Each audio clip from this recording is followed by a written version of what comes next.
So here we are, the end, the conclusion of Phase 3. And boy, what an ending.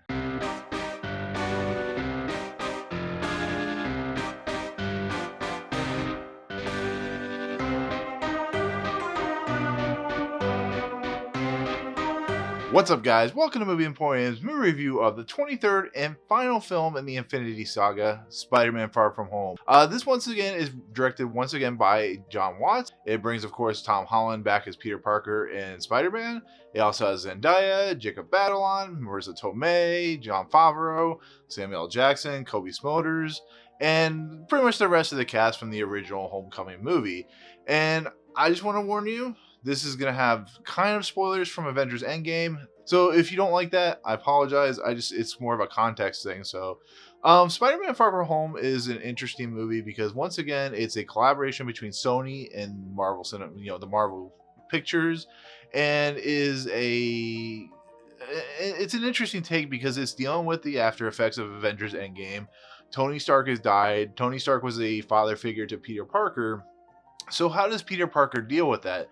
What is he going to do? How is he going to move on past what he considered one of the most important figures of his life? Look at what all Tony Stark did for Peter Parker, between the suits and the ideas and the fact that Happy Hogan, Jon Favreau's character, became kind of like a mentor or a bodyguard for Peter Parker in a way. And this movie is dealing with that situation. And so, what does Peter Parker do? What do we all do? What do we need from this movie? We need a sense of fun, a sense of adventure. We are so emotionally drained from what Avengers Endgame did that we need something fun, lighthearted, but still has implications of what the future for the MCU could hold.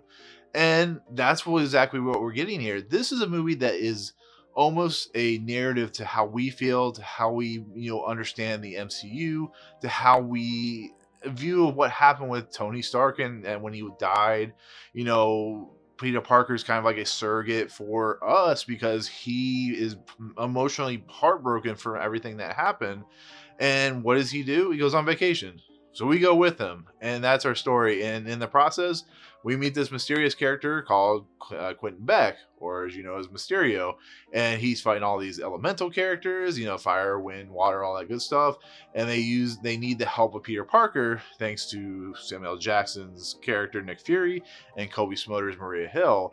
And so we get our story of how Peter Parker has to juggle his high school life and his Spider-Man life.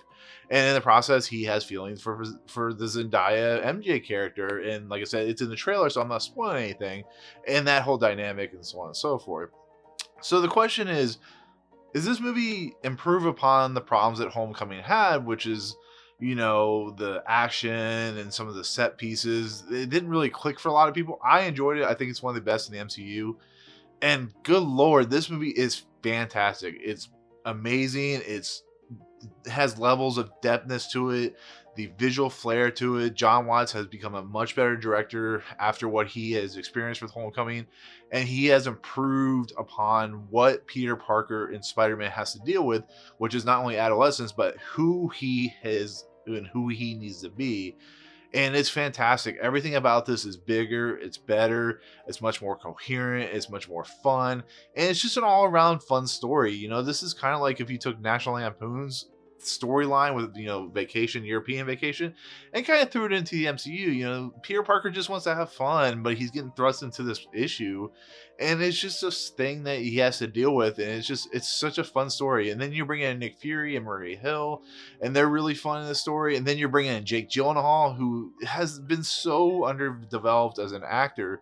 Yes, he's done a lot of good stuff like Brokeback Mountain, but he envelops the role of Quentin Beck here, and his character is just a fascinating one. And I'm not going to spoil anything because that would give away the whole idea of what this movie is, but I think Jake Gyllenhaal is amazing as Quentin Beck.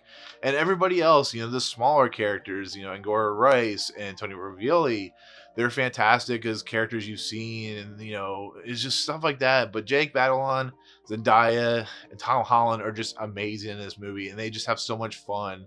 And Jon Favreau is just I love Jon Favreau as Happy Hogan. I love what he's doing here.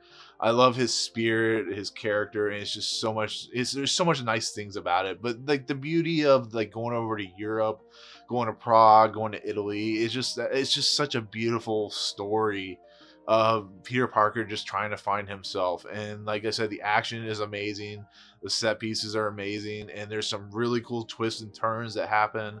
And then like the end credit sequences, there's one I didn't get, but a lot of people I'm sure can help me out and explain to it. And I'll go into it when I do my spoiler review. But it's just so much good stuff going on in this movie, and the score from Michael Giacchino is amazing.